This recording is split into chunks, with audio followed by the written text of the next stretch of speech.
Cette crise changera tout et met au défi tous nos efforts de réflexion et de mesure. Crise sanitaire, sociale, économique, démocratique, philosophique. Mais cette situation aura aussi son lot d'opportunités et d'innovations, dont les entreprises seront nécessairement les plus grands vecteurs. Celles-ci font face à une situation inédite en termes d'organisation du travail, de recrutement, de formation, de management, de production. Nous sommes sur une tectonique des plaques, dans un contexte mouvant et dont l'ampleur nous est encore inconnue. Et ce désordre engendre chez certains d'entre nous une grande détresse psychologique. Cette entropie, ou ce désordre informationnel dont le Covid a révélé toute la splendeur sur fond de guerre économique, accélère nos transformations et peut renforcer toutes nos tendances négatives si on n'y prête pas suffisamment attention. Alors quelles sont ces tendances négatives ? Eh bien c'est justement ce qu'on appelle l'entropie. Une notion qui semble très éloignée de nos filières, due à notre éducation qui a savamment tout compartimenté, mais qui pourtant régit nos vies. La loi la plus universelle de l'univers, disait Einstein. L'entropie a été introduite en biologie par le mathématicien Alfred Lotka et le physicien-philosophe Erwin Schrödinger, qui ont réfléchi à rendre compte du vivant du point de vue de la physique. Ils nous expliquent que l'espèce humaine est une espèce très particulière, soumise elle aussi à l'entropie par le biais de nos organes, mais aussi via des organes artificiels tels que les usines à charbon, les réseaux numériques ou encore les OGM, qui participent de l'augmentation de l'entropie, mais de façon irréversible. Mais ce qu'il y a d'intéressant chez l'être humain, c'est que notre système, nos organes sont voués naturellement à limiter ce désordre. Et c'est ce qu'on appelle la négantropie. Je vous donne un exemple. Si vous mangez un morceau de chocolat, votre taux de glycémie augmente. C'est de l'entropie. Et la réponse de votre organisme va être une sécrétion d'insuline pour établir non pas son état initial, mais un nouvel état d'équilibre. C'est de la négantropie. Et en biologie, on l'appelle l'homéostasie. Autrement dit, il n'y a que le vivant qui a cette capacité à se soustraire temporairement et localement à cette loi physique. L'œil est loin d'être le seul organe nécessaire à notre perception. En effet, la physique, ou les sciences de l'information et de la communication par exemple, peuvent nous aider à mieux comprendre certains phénomènes et les événements qui nous entourent. Mon travail s'appuie largement sur ces domaines et conditionne depuis plusieurs années déjà mon management en ressources humaines. Et l'occasion unique qui nous est donnée concernant la mutation des ressources humaines qui s'opère aujourd'hui ne doit certainement pas se limiter à la digitalisation et à la gouvernance algorithmique qui s'accélère, donnant l'illusion de neutraliser nos incertitudes. D'abord parce qu'il est important, je crois, d'acquérir une culture algorithmique afin de ne pas mythifier l'intelligence artificielle sans nier ses avantages pour autant.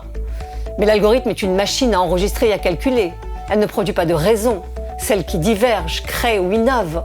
Elle ne produit pas de savoir ni de savoir-faire. Elle ne peut produire que du statistiquement probable. Et suivant ces paramètres, elle peut en effet reproduire passivement nos biais cognitifs sociaux et donc augmenter l'entropie. Mais prévoir l'encadrement de leur utilisation ne suffira pas et ne résoudra pas tous nos problèmes, notamment celui du management des hommes par l'homme, celui qui assure la qualité du travail, celui qui améliore cette organisation du travail. Une double réflexion doit donc avoir lieu. D'une part sur l'encadrement des technologies et d'autre part sur la gestion du travail vivant, qui était déjà bien sinistré avant le Covid. Et comme le disait Rumi, le poète, il faut toujours deux ailes pour voler. À partir du moment où nous ne pouvons pas modifier les événements qui nous tombent dessus, il ne nous reste plus qu'à inventer et créer de nouvelles formes de management, de modes de réflexion et de savoir. Mais pour cela, il faut d'abord remettre notre pensée en action, en intégrant de nouvelles données dans notre réflexion. Après tout, les lois physiques et biologiques ne s'acceptent pas au monde du travail. Les connaître, c'est être mieux préparé à orienter nos choix en mesurant les effets sur nous et sur les systèmes qui nous entourent. Avoir plusieurs prismes de lecture augmente notre degré d'analyse. Nous avons mangé trop de chocolat et sommes devenus diabétiques, et notre écosystème n'est plus en capacité de produire suffisamment d'insuline. Le monde a une tendance naturelle à aller vers plus de désordre. Et notre défi sera non pas de rétablir son état initial, l'entropie est irréversible, mais plutôt de substituer l'insuline par de la recherche-action par exemple. Je crois que le plus dangereux pour nous et nos entreprises serait de voir jouer encore et toujours le même rôle, les mêmes process, alors que le décor lui a changé.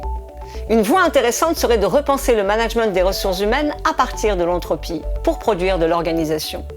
Car seuls les êtres vivants ont cette capacité de renverser ce processus. Le management devrait être un art au carrefour de plusieurs disciplines. Et ce que je propose, c'est une sorte d'hybridation RH intégrant des compétences techniques, théoriques, scientifiques et pratiques. Après 20 ans d'expérience dans des groupes internationaux et holdings de différentes industries, Ce management négantropique pluridisciplinaire me sert de clé d'entrée dans mon management des ressources humaines, comme par exemple l'analyse des processus interactionnels ou encore de la thérapie brève, qui me permettent de coordonner l'ensemble en facilitant les échanges d'informations entre les individus et les services, ce qui permet de réduire considérablement l'entropie informationnelle et donc augmenter la performance. Pour un management fonctionnel, je dirais qu'à l'évidence, pour être compris de l'autre, il faut d'abord comprendre l'autre, sans quoi le consentement et l'engagement peuvent nous faire défaut. Selon moi, il n'y a pas de résistance au changement, mais plutôt de la résistance que lorsque les choses sont mal préparées. À bientôt.